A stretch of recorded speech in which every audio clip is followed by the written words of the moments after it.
नमस्कार। तो एक बार फिर से मैं आप सभी का स्वागत कर रहा हूँ इस नए वीडियो में, जहां हम बात करने वाले हैं मकर लगन के लिए जो अप्रैल का महीना आ रहा है, ये किस प्रकार से रहने वाला है। आप यहाँ ये चार्ट देख पा रहे हैं, ये चार्ट आपका अप्रैल के गोचर के हिसाब से ही बना हुआ है। फिर भी गोचरीय स्थितियों में बदलाव के कारण कुछ ग्रहों की स्थितियां बदल भी सकती हैं। तो सबसे पहले हम जैसे कि ऑलरेडी हमेशा करते आ रहे हैं, तो देखेंगे गोचर को, उसके बाद कुंडली की जो प्लेसमेंट है उसके हिसाब से आगे बढ़ेंगे। अगर हम गोचर में बात करें सूर्य की, तो सूर्य 13 अप्रैल तक मीन राशि में रहने वाले हैं। इसके बाद इनका गोचर मेष राशि में होगा। बुध मीन राशि में गोचर करेंगे और 2 अप्रैल से 25 अप्रैल तक ये मेष से मीन में वक्री रहेंगे। शुक्र मीन राशि में रहेंगे और 24 अप्रैल से मेष राशि में प्रवेश कर जाएंगे। मंगल कुंभ में रहेंगे और 23 अप्रैल से मीन राशि में प्रवेश कर जाएंगे। गुरु मेष राशि में रहेंगे, शनि कुंभ में रहेंगे। चंद्रमा 1 अप्रैल को धनु राशि में आपको गोचर करते हुए देखने को मिलेंगे। राहु मीन में और केतु कन्या राशि में गोचर कर रहे हैं। तो ये गोचरीय स्थितियां हैं जिनको देखना हमारे लिए बहुत ज्यादा महत्वपूर्ण हो जाता है जब भी हम गोचर का एनालिसिस कर रहे होते हैं। अब देखिए, सबसे पहले हम देखेंगे लग्नेश के गोचर को। लग्नेश आपके लिए सबसे ज्यादा इंपॉर्टेंट होते हैं गोचर के हिसाब से। तो लग्नेश का जो गोचर है अभी भी आपके सेकेंड हाउस में है, जहां वो मंगल के साथ युति कर रहे हैं इस महीने में। देखिए, इस महीने में कोई भी प्रॉपर्टी, कंस्ट्रक्शन या घर में कोई ऐसा काम है, कोई बड़ा काम है जिसमें बहुत ज़्यादा पैसा लगना है, जिसमें बहुत ज़्यादा आपका एफर्ट लगना है, उसको आप इस मंथ में कर सकते हैं। साथ ही साथ अपनी फैमिली के प्रति जो भी आपकी जिम्मेदारियां हैं उनको आप अच्छे से निभाएंगे। यहाँ मंगल का शनि के साथ युति करना और शनि का आपके सेकंड हाउस में होना, ये दिखाता है कि अपनी फैमिली के प्रति आप काफ़ी ज़्यादा अलर्ट रहेंगे। इसके साथ साथ थोड़ा सा डोमेस्टिक लाइफ से आप असंतुष्ट भी यहाँ नजर आ सकते हैं। साथ ही साथ आप वो शांति मन में फील नहीं कर पाएंगे जो वास्तव में आप करना चाहते हैं अपनी फैमिली के साथ रहते हुए। तो यहाँ ये थोड़ी सी आपको समस्या आ सकती है। और शनि क्योंकि ऑलरेडी अब यहाँ काफी समय से ट्रांजिट कर रहे हैं, तो शनि एक बहुत ही मजबूत स्थिति में है। तो ऐसे में बहुत सारी जिम्मेदारियां ऐसी हो सकती हैं अभी भी जिनको आपने पूरा कर दिया हो पहले ही, बट अभी कुछ और रेस्पॉन्सिबिलिटी आपके ऊपर आ सकती है। तो इस तरीके से आप प्लान कर सकते हो। अब यहाँ पे देखिए, शनि जो है, शनि की दृष्टि अगर हम देखेंगे तो आपके फोर्थ हाउस पे दृष्टि है। फोर्थ हाउस पे दृष्टि होने का मतलब है कि आपको अपने घर परिवार के लिए थोड़ा ज्यादा एफर्ट लगाना पड़ सकता है और परिवार के प्रति, फैमिली के प्रति, अपनी भूमि या अपने घर के प्रति काफी सीरियस रहोगे। इसके साथ साथ थोड़ा बहुत मतभेद भी परिवार के सदस्यों के साथ आपका हो सकता है। साथ ही अपनी वाणी को लेकर थोड़ा सा आपको दिक्कतें आ सकती हैं, क्योंकि आप बहुत ज्यादा सटीक और सीधी बात करने वाले होंगे इस समय में। तो वाणी पर थोड़ा सा नियंत्रण अवश्य रखिएगा। इसके बाद अगर हम देखेंगे तो शनि का एस्पेक्ट रहेगा आपके 8वें भाव पे। 8वें भाव पे शनि का एस्पेक्ट है और यहाँ पर क्योंकि मंगल साथ आ रहे हैं इस मंथ में, तो ये आपका जो 8वां भाव है अभी काफी एक्टिवेट हो जाएगा मंगल की एनर्जी की वजह से। इस वजह से आपको सडनली कोई बहुत बड़ा धन लाभ या प्रॉपर्टी में लाभ हो सकता है। पैतृक संपत्ति को लेकर किसी भी प्रकार के विवाद की स्थिति चल रही है, उसमें आपको फायदा होगा। इसके अलावा इन लॉज के साथ थोड़ा बहुत मतभेद यहाँ आपको नजर आ सकता है। शनि और मंगल दोनों का ही वैसे आपके 8वें भाव को देखा जाना ये दिखाता है कि आप कोई बहुत हायर स्टडीज में है, आप कोई लर्निंग पर्पज के लिए कोई काम कर रहे हैं, स्पेशली शनि और मंगल से रिलेटेड क्षेत्रों में, तो आप बहुत ज्यादा अच्छा कर पाएंगे। क्योंकि यहाँ पर देखिए ऑलरेडी, क्योंकि शनि पहले से ही कुंभ राशि में है और मंगल के यहाँ आने के बाद और ज्यादा एक्टिव हो जाएगा ये भाव। तो जहां जहां शनि की दृष्टियां पड़ेंगी वो भाव भी अब उतना ही ज्यादा एक्टिवेट होंगे। और मंगल की जो दृष्टियां हैं उन भावों को भी मंगल काफी एक्टिवेट कर रहे हैं। तो इसकी बात हम मंगल वाले जब बात करेंगे अभी उसमें करेंगे। लेकिन शनि का अगर हम देखें तो शनि आपके अब 11वें भाव को भी एस्पेक्ट कर रहे हैं। 11वें भाव को एस्पेक्ट करना शनि के लिए बहुत ज्यादा इंपॉर्टेंट है, आपके लिए भी काफी इंपॉर्टेंट है। क्योंकि 11वां भाव वैसे अगर देखा जाए तो शनि का खुद का ही भाव होता है कालपुरुष के हिसाब से, इसलिए यहाँ पर आपको बेटर रिजल्ट मिलेंगे। अब आपका अगर कहीं पैसा फंसा है तो आपको पैसा वापस मिलेगा। इसके अलावा आप किसी भी प्रकार की धन संबंधी समस्या से जूझ रहे हैं, आप अपने लिए एक प्रॉपर प्लानिंग इस समय कर पाएंगे। तो ये स्थितियां देखने को मिलेंगी। इसके बाद हम देखेंगे गुरु के गोचर को। गुरु आपके तीसरे और 12वें घर के स्वामी बनते हैं। गुरु आपके फोर्थ हाउस में ट्रांजिट कर रहे हैं। फोर्थ हाउस में जो ट्रांजिट है अभी मेष राशि में है इनका, इस मंथ तक सिर्फ गुरु आपके फोर्थ हाउस में है। उसके बाद ये ट्रांजिट चेंज कर लेंगे और वृषभ राशि में चले जाएंगे। वृषभ राशि के इनके ट्रांजिट का वीडियो मैंने ऑलरेडी आपके लिए डाल दिया है, जो आप प्लेलिस्ट में जाके चेक कर सकते हैं। तो यहाँ पे देखिए, गुरु जो है लगभग 1 महीने ही और हैं। ऐसे में हम मान सकते हैं गुरु का आपको पूर्ण प्रभाव जो अभी तक शायद नहीं देखने को मिला था, आपको थोड़ी बहुत अगर कमी रह गई थी तो अब वो देखने को मिलेगा। साथ ही साथ इस मंथ में गुरु के साथ शुक्र की युति भी रहने वाली है, तो उसका भी एक खास प्रभाव आपके ऊपर पड़ने वाला है। ऐसे में गुरु आपको हेल्प करेंगे हमेशा ही। गुरु यहाँ मेनली जो घर परिवार के कार्य हैं, आपकी फैमिली के कार्य हैं, उनमें आपको ज़्यादा से ज़्यादा मदद करेंगे। आपको अपनी मदर से हेल्प मिलेगी और आप भी अपनी मदर के प्रति जो भी जिम्मेदारियां आपकी बनती है उनको आप पूरा करेंगे। यहाँ गुरु का एस्पेक्ट आपके 8वें भाव पे है। 8वें भाव पे एस्पेक्ट होने की वजह से आपको कुछ गूढ़ ज्ञान मिल सकता है। आपको यहाँ से धन संपत्ति के मामले में फायदा हो सकता है। साथ ही साथ कोई लर्निंग पर्पज के लिए इसमें आप काम कर सकते हैं। अध्यात्म से जुड़े हुए हैं या कोई पूजा पाठ या साधना कर रहे हैं तो आपको बेटर रहेगा। इसके अलावा गुरु आशीर्वाद दे रहे हैं आपको आपके करियर में। करियर हाउस पर या 10वें भाव पर जब गुरु की इस प्रकार से दृष्टि पड़ती है तो आप प्रॉपरली काम कर पाते हैं। जहां भी आप काम कर रहे हैं, जिस भी प्रोफेशन में आप हैं, उसमें आप अपनी एबिलिटी का बेहतर से बेहतर इस्तेमाल कर पाते हैं। साथ ही साथ गुरु का एस्पेक्ट आपके 10th हाउस पे होने से इस समय अपने प्रमोशन वगैरह के लिए या सैलरी इंक्रीमेंट के लिए अभी आप विचार कर सकते हैं। इसके अलावा देखा जाए तो जैसे कुछ लोग ऐसे भी हो सकते हैं जिन्होंने अभी अप्लाई किया लेकिन उनका जॉब नहीं लगा किसी वजह से, या आपको काफ़ी दिक्कतें आ रही है करियर में, तो अब आपको एक नया रास्ता मिल सकता है, एक प्रॉपर आपको डायरेक्शन मिल सकती है करियर के मामले में। इसके बाद गुरु आपके 12वें भाव को देख रहे हैं। गुरु 12वें भाव को जब दृष्टि डालते हैं, इस प्रकार से एस्पेक्ट करते हैं, तो देखिए खुद का ही घर है ये, इनका मूल त्रिकोण साइन भी है इवन। तो ऐसे में उन लोगों को ये सबसे ज्यादा सपोर्ट करेंगे जो आध्यात्मिक कार्यों में हैं या जो विदेश में सेटल्ड हैं या जो विदेश जाना चाहते हैं। इसी प्रकार से क्योंकि गुरु 10वें और 12वें दोनों ही भावों को एस्पेक्ट कर रहे हैं, इस वजह से जो लोग आपका जैसे कोई प्रोफेशन है जो विदेश से जुड़ा है या आपका कोई ऐसा काम है जो विदेश से जुड़ा है, भले ही आपका वो बिजनेस हो सकता है, भले ही वो आपका कोई भी अदर काम हो सकता है, तो ऐसे में गुरु आपको ज़्यादा से ज़्यादा सपोर्ट करेंगे यहाँ पर। तो अब आप अगर विदेश में भी सेटल्ड हैं तो बहुत अच्छे से लाभ प्राप्त कर पाएंगे। गुरु की दृष्टि 12वें भाव पे पड़ रही है, तो ऐसे में निश्चित ही आप बहुत कुछ अचीव करने के लिए इस समय देख सकते हैं। लेकिन समय बहुत ही कम है आपके लिए, सिर्फ और सिर्फ 1 महीना ही बाकी है अब। तो यहाँ पे गुरु का प्रभाव बहुत ज्यादा अच्छा यहाँ रहने वाला है। इसके बाद हम बात करेंगे मंगल के बारे में। मंगल आपके चतुर्थ और आपके 11वें भाव के स्वामी है। मंगल का गोचर, जैसे कि मैंने अभी शनि के लिए जब हम बात कर रहे थे तब बोला था आपको, मंगल बहुत ज्यादा अच्छी स्थिति में ट्रांजिट कर रहे हैं। हालांकि शनि और मंगल दोनों आपस में एक युद्ध जैसी स्थिति भी बना देते हैं, तो ऐसे में फैमिली के साथ डिस्प्यूट हो सकते हैं, नो डाउट, बट आपको प्रॉपर्टी और धन में काफी फायदा होगा।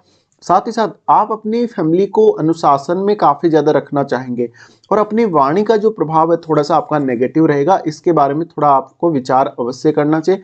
किसी के साथ भी आप कोई बात शेयर कर रहे हैं या अपना नॉलेज शेयर कर रहे हैं या आप नॉर्मल कन्वर्सेशन कर रहे हैं तो आपको थोड़ी दिक्कतें यहाँ आ सकती हैं। आपका मूड बहुत जल्दी चेंज हो सकता है इस समय में, तो यहाँ पे थोड़ा सा आपको अलर्ट रहना पड़ेगा। साथ ही धन संबंधी मामलों में बहुत ही अलर्ट होके बहुत ही डिसिप्लिन के साथ आप डिसीजन लें तो बेटर रहेगा। तो मंगल का जो ट्रांजिट है हम बोल सकते हैं अभी काफी अच्छा ही मानेंगे, कोई बहुत ज्यादा ऐसी स्थिति नहीं है। हालांकि शनि के साथ फिर भी युति है, तो उसके बाद मंगल यहाँ से चेंज होंगे और 23 अप्रैल से मीन में प्रवेश कर जाएंगे। लेकिन देखिए मंगल की एस्पेक्ट, जो मंगल की दृष्टि है वो भी आपके लिए काफी इंपॉर्टेंट है, क्योंकि देखिए शनि के साथ जब भी इस प्रकार से मंगल स्थित होते हैं तो यहाँ पे आपके 5वें भाव को मंगल देख रहे हैं। 5वें भाव को मंगल देखने की वजह से आप अपनी संतान, आप अपनी एजुकेशन, आपकी लव लाइफ के प्रति काफी सीरियस रहेंगे। इस दौरान इनके बारे में आप कोई बड़ा डिसीजन ले सकते हैं। साथ ही मंगल का दृष्टि आपके 8वें और 9वें भाव पर भी है। 8वें और 9वें दोनों ही भावों पर मंगल की दृष्टि होने की वजह से इन भावों से रिलेटेड अगर आप कोई काम कर रहे हैं या कोई अचीवमेंट प्राप्त करना चाहते हैं, कोई ऐसी ऐसी चीज प्राप्त करना चाहते हैं या कोई पर्टिकुलर आपने टारगेट किया हुआ है, तो उन कार्यों में आपको सफलता मिलेगी। साथ ही साथ क्योंकि यहाँ केतु स्थित है, केतु पर जब मंगल की दृष्टि पड़ेगी ऐसे में आध्यात्म में रुचि ज्यादा बढ़ सकती है। पिता के साथ जरूर आपके थोड़े मतभेद यहाँ नजर आ सकते हैं आप लोगों को, तो ये कुछ स्थितियां देखने को मिलेंगी। उसके बाद मंगल जा रहे हैं आपके 3rd हाउस में। 3rd हाउस का मंगल आपको काफी आक्रामक बना देगा। अपनी फैमिली और इवन अपने फ्रेंड्स के साथ भी आपके काफी ज्यादा डिस्प्यूट रह सकते हैं, तो थोड़ा सा अलर्ट रहिएगा जब भी मंगल ट्रांजिट करें मीन राशि में। इसके अलावा ज्यादा से ज्यादा जोखिम लेने की क्षमता, ज्यादा से ज्यादा हार्डवर्क करने की क्षमता मंगल यहाँ आप में डेवलप करेंगे। इसके बाद हम बात करते हैं शुक्र की। शुक्र का गोचर भी बेहद खास है इस मंथ में अगर देखा जाए तो, क्योंकि शुक्र मीन राशि में उच्च की स्थिति में है जहां पर 4 ग्रहों का गोचर होने वाला है। तो ऐसे में शुक्र आपके 5वें और 10वें घर के स्वामी होकर तीसरे भाव में गोचर कर रहे हैं। तीसरे भाव में इनका गोचर काफी इंपॉर्टेंट रहने वाला है। क्योंकि देखिए शुक्र एक तो उच्च की स्थिति में, साथ ही राहु और बुध के साथ है, तो ये दोनों जो मित्र ग्रह हैं तो इनका जो प्रभाव है काफी स्ट्रॉन्ग रहने वाला है शुक्र पर। ऐसे में धन और लग्जरी की बहुत ज्यादा चाहत या अपनी कोई क्रिएटिव स्किल्स को और आगे बढ़ाने की चाहत आप में हो सकती है, जिसमें आप सक्सेसफुल भी जरूर होंगे। अब शुक्र क्योंकि पांचवें घर के स्वामी और 10वें घर के भी स्वामी, ऐसे में आप अपने कैरियर, अपनी जो भी रेस्पॉन्सिबिलिटी कैरियर में बनती हैं, वहां पे ज्यादा से ज्यादा क्रिएटिविटी, ज्यादा से ज्यादा अपनी क्षमताओं का इस्तेमाल कर पाएंगे। आपका कम्युनिकेशन बहुत अच्छा होगा, कम्युनिकेशन का आपका जो तरीका है वो काफी स्ट्रांग हो सकता है। साथ ही साथ ऐसे में आपका कोई अफेयर वगैरह, कोई किसी से रिलेशनशिप वगैरह हो सकता है, क्योंकि यहाँ से देखिए राहु है वो आपके 7वें भाव को देख भी रहे हैं। और अगर पुरुषों का चार्ट हो तो ऐसी कंडीशन में आपको जीवन साथी के अलावा किसी और की तरफ अट्रैक्शन हो सकता है। इसके अलावा देखा जाए तो अगर स्त्रियों का चार्ट है तो ऐसे में आप में सजने संवरने की जो इच्छा है बहुत ज्यादा रहेगी, और इधर उधर का ट्रेवल करना, घूमने फिरने की इच्छा बहुत ज्यादा रहेगी। तो एकदम स्त्रियों को एंजॉय करने की इच्छा इस समय में ज्यादा रह सकती है। इसके अलावा अगर हम देखेंगे तो शुक्र उसके बाद यहाँ से चेंज होंगे, और शुक्र का जो गोचर है उसके बाद मेष राशि में होगा। लेकिन देखिए शुक्र कुछ ही समय के लिए गुरु के साथ रह पाएंगे, 24 अप्रैल से ये क्योंकि मेष में गोचर करेंगे। ऐसे में बहुत ही इंपॉर्टेंट है आपके लिए शुक्र का ये ट्रांजिट। देखिए शुक्र क्योंकि 5वें और 10वें घर के स्वामी है, ऐसे में इन दोनों भावों से रिलेटेड कार्यों में आप और प्रॉपर तरीके से आगे बढ़ सकेंगे और प्रॉपर तरीके से डिसीजन ले सकेंगे। शुक्र का गुरु के साथ युति करना घर परिवार के मामलों में बहुत बेटर स्थिति बनाएगा, साथ ही अपने डोमेस्टिक लाइफ और अपने करियर दोनों पे ही अच्छे से फोकस करके आप एक अच्छा बैलेंस बना के चल सकेंगे। तो यहाँ पे शुक्र का जो प्रभाव है ऑलमोस्ट काफी अच्छा हमें देखने को मिलेगा। शुक्र आपके 5वें भाव के स्वामी है, कुछ नया एक्सपीरियंस आप अपने करियर और अपनी संतान, अपनी लव लाइफ से संबंधित यहाँ करने वाले हो। तो ऐसे में एक बहुत ही बेटर स्थिति यहाँ हमें देखने को मिल सकती है। अब हम आगे बढ़ेंगे, बुध के बारे में बात करेंगे। देखिए बुध आपके चार्ट में छठे और 9वें घर के स्वामी बनते हैं। छठे और 9वें घर के स्वामी होकर ये आपके 3rd हाउस में रहने वाले हैं और नीच की स्थिति में रहने वाले, लेकिन शुक्र और राहु के साथ ये रहने वाले हैं। ऐसे में यहाँ हालांकि सूर्य भी रहेंगे, बट अगर देखा जाए तो आपका कम्युनिकेशन, आपकी जो स्किल्स हैं बहुत ज़्यादा मजबूती के साथ सामने आएंगी। ऐसे में थोड़ा बहुत कन्फ्यूजन आपको कहीं कहीं हो सकता है, आप बहुत ज़्यादा जल्दी कैलकुलेट करने की कोशिश करें या कोई डिसीजन को आप बहुत जल्दी लेने की कोशिश करें, ऐसा आपके साथ हो सकता है। अब बुध क्योंकि आपके छठे घर के स्वामी होने की वजह से, और जब बुध इस प्रकार की स्थिति में राहु के साथ हैं, ऐसे में आप अपनी डेली लाइफ में आने वाली जो बाधाएं हैं, जो समस्याएं हैं या करियर में आने वाली समस्याओं को बहुत जल्दी दूर कर सकेंगे। इसी प्रकार से आपको कोई लंबी दूरी की यात्रा से फायदा होगा, आपको आपकी नॉलेज को शेयर करना चाहिए, अपने नॉलेज को ज्यादा से ज्यादा लोगों तक पहुंचाना चाहिए, और आपका जो कम्युनिकेशन स्किल है उस पर आपको ज्यादा से ज्यादा इस समय फोकस करना चाहिए। बुध का एस्पेक्ट आपके क्योंकि यहाँ रहेगा 9th हाउस पे, 9th हाउस पे रहेगा तो कुछ नया सीखने में आपको मदद मिलेगी, साथ ही लंबी दूरी की यात्रा से आपको फायदा मिल सकता है। तो यहाँ पे क्योंकि बुध वक्री स्थिति में रहने वाले हैं, बुध के वक्री रहते हुए आपको कभी कभी काफी कंफ्यूजन हो सकता है, कभी कभी आप बहुत ज्यादा मल्टीटास्किंग काम करने का सोच सकते हैं, मल्टीटास्किंग हो सकते हैं। तो इस वजह से काम बहुत ज्यादा ना आप शुरू करें, एक साथ एक ही काम पे फोकस करें तो ज्यादा अच्छा रहेगा। उसके बाद हम यहाँ देखेंगे चंद्रमा के गोचर को। चंद्रमा जो कि सप्तमेश है, और चंद्रमा का गोचर आपके 12वें भाव में हो रहा है। 12वें भाव में बहुत ज्यादा आध्यात्मिक प्रवृत्ति आप में डेवलप कर सकते हैं चंद्रमा। तो ये स्टार्टिंग का फेज रहेगा, यानी लगभग 1-2 तारीख के आसपास चंद्रमा आपको यहाँ देखने को मिलेंगे। चंद्रमा का ये गोचर आपको काफी हेल्प करेगा अगर आप जीवन साथी के साथ विदेश में रह रहे हैं, या विदेश से आपको कोई पैसा आता है, विदेश से जुड़ा बिजनेस है, तो इस समय आपको काफी फायदा मिल सकता है। साथ ही साथ ये थोड़ा रिलेशनशिप में असंतुष्टि को दिखाता है, आध्यात्मिक प्रवृत्ति आप में ज्यादा डेवलप होगी। चंद्रमा उसके बाद आएंगे आपके लगन में। लगन में चंद्रमा के आने से आप अपने जीवन साथी के साथ बेहतर तरीके से कोऑर्डिनेट कर पाएंगे, तालमेल अच्छा रहेगा आपके और आपके जीवन साथी में, लेकिन कुछ हद तक जो मतभेद हैं उनको दूर करने की आप कोशिश यहाँ करने वाले हो। उसके बाद चंद्रमा जाएंगे आपके 2nd हाउस में। 2nd हाउस में ऑलमोस्ट इनका जो ट्रांजिट है 5-6 तारीख के आसपास होगा। ऐसे में आपको काफी ज्यादा गुस्सा आ सकता है, आपका जीवन साथी आपके साथ गलत बिहेव कर सकता है, और धन संबंधी स्थितियों में कोई बड़ा डिसीजन इस समय आप ले सकते हैं। कोई आप ऐसा निर्णय लेंगे जो काफी गुस्से में आके लेने वाले हो। तो ऐसे में बहुत ही हद तक हम ये बोल सकते हैं कि आपको थोड़ी परेशानी यहाँ देखने को मिलेगी, क्योंकि मूड स्विंग और वो चीजें बहुत ज्यादा होंगी। आप अपने आप को बहुत ज्यादा डिप्रेशन में फील करेंगे, बहुत ज्यादा एंग्जाइटी में फील करेंगे, जिससे आपको थोड़ा दिक्कत आ सकती है। साथ ही चंद्रमा सेकंड हाउस में है तो वाणी का अवश्य ध्यान रखें, वाणी पर भी इनका प्रभाव पड़ेगा।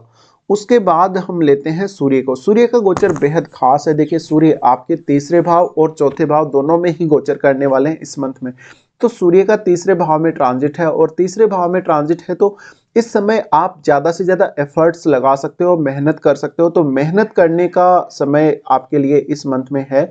जितना ज्यादा हार्डवर्क करेंगे उतना ही आप ज्यादा निखरते जाएंगे, आप अपनी क्वालिटीज को सामने लाते जाएंगे, आप में जो क्वालिटीज हैं, जो आपकी एबिलिटी है वो बढ़ती जाएगी और आप अपनी एबिलिटी को जितना ज्यादा डेवलप करेंगे उतना ही आपको सक्सेस मिलने के भी चांसेस बनेंगे। देखिए सूर्य थर्ड हाउस में है तो ऐसे में किसी भी काम को मैनेज करने की क्षमता, किसी भी काम को प्रॉपर डिसीजन मेकिंग और उसके बाद बहुत बड़ा कोई निर्णय जैसे जिसमें बहुत ज्यादा रिस्क हो या जहां पर बहुत ही कोई बड़े लेवल का कोई काम हो, उसमें आप बेहतर तरीके से सक्सेसफुल हो सकते हैं। साथ ही साथ आप कम्युनिकेशन में बहुत ज्यादा सक्सेसफुल रहेंगे इस मंथ में। उसके बाद सूर्य गुरु के साथ युति करेंगे। सूर्य का गुरु के साथ युति करना आपको सबसे बड़ा जो फायदा देगा अकल्ट या रिसर्च में देगा, क्योंकि सूर्य है वो आठवें घर के स्वामी, आठवें घर के स्वामी होने की वजह से और गुरु के साथ स्थित होने की वजह से यहाँ पर आपको कोई नया इनकम सोर्स खोजने में मदद मिलेगी, आपको कुछ ना कुछ अपनी लाइफ में नया करने के लिए मदद मिलेगी। साथ ही साथ सूर्य और गुरु दोनों का ही युति आपके घर परिवार के कार्यों और आपके प्रोफेशन के लिए भी बहुत ज्यादा अच्छा रहेगा। तो कुल मिलाकर सूर्य का जो ट्रांजिट है आपके लिए काफी अच्छा रहेगा। विशेषकर मेष राशि में जब ये प्रवेश कर जाएंगे तब आपको ज्यादा अच्छा प्रभाव देखने को मिलेगा। तो अब देखिए हम यहाँ पे सभी ग्रहों के बारे में वैसे चर्चा कर चुके हैं, राहु और केतु के बारे में कोई विशेष चर्चा हम यहाँ नहीं करने वाले। अब देखते हैं कौन कौन से अच्छे और खराब दिन आपके लिए इस मंथ में आने वाले हैं। देखिए सबसे पहले हम अगर अच्छे दिनों की बात करेंगे तो 9 से 12 तारीख तक और 15 से 17 तारीख तक ये दिन आपके लिए बहुत ज्यादा अच्छे रहने वाले हैं। इसके अलावा 23 और 24 तारीख इस मंथ में ये सारे के सारे दिन आपके लिए बहुत अच्छे हैं। अगर आपको कोई काम नहीं बन रहा, आपको लग रहा है कि आपको कहीं कोई प्रॉपर डिसीजन मेकिंग या कोई प्लानिंग करनी, तो आप इन दिनों में कर सकते हैं। जो भी काम में आपको रुकावट आ रही है उन कामों में आप इन दिनों में जरूर सफल होंगे। इसके बाद हम देखेंगे कौन कौन से खराब दिन है जहां आपको थोड़ी परेशानी भी आ सकती है। खराब दिनों की बात की जाए तो चंद्रमा का गोचर जब मिथुन राशि में होगा तो 13 और 14 तारीख को आपके लिए बहुत ज्यादा खराब स्थिति बनेगी। इस समय आपका किसी से विवाद हो सकता है, धन को लेकर स्थिति अच्छी नहीं रहने वाली। साथ ही साथ आपको अपने निर्णयों को लेकर कुछ हद तक कंफ्यूजन रह सकता है। 13 और 14 को वास्तव में आपका जो कलीग है या आपके जो बॉस हैं उनके साथ आपकी अनबन रह सकती है, तो थोड़ा सा आप डिप्रेशन में फील करेंगे अपने आप को। चंद्रमा का गोचर जब सिंह राशि में होगा 18 और 19 को, ये दो दिन आपके लिए धन संबंधी मामलों में कोई बड़ा परिवर्तन लेके आ सकते हैं, लेकिन अपने इन-लॉज के साथ आपके संबंध अच्छे नहीं रहेंगे। साथ ही डिप्रेशन या एंग्जाइटी आपको फील होगी।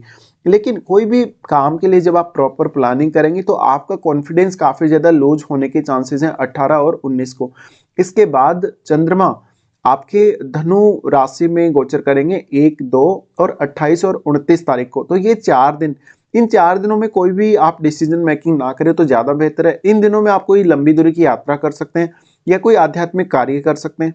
साथ ही साथ अपनी सेहत का ध्यान आपको अवश्य रखना पड़ेगा इन 4 दिनों के लिए।